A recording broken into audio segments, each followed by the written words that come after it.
Sa isang samahan, masaya lang sa simula. Masaya lang pag pareho kayong nangarap. Masaya lang pag palaging magkasama.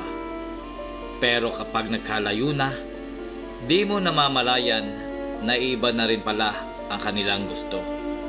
Di mo rin namamalayan, di mo na pala sila kakilala.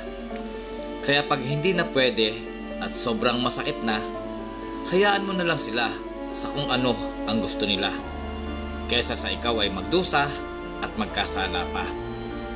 Hay, buhay OFW nga naman. Minsan nangarap ka ng masayang pamilya, pero nagkawatak-watak dahil din sa pagkakaiba-iba. Na iba ang kanilang mga mundo at ganun din ang sayo dahil matagal mong di nakasama.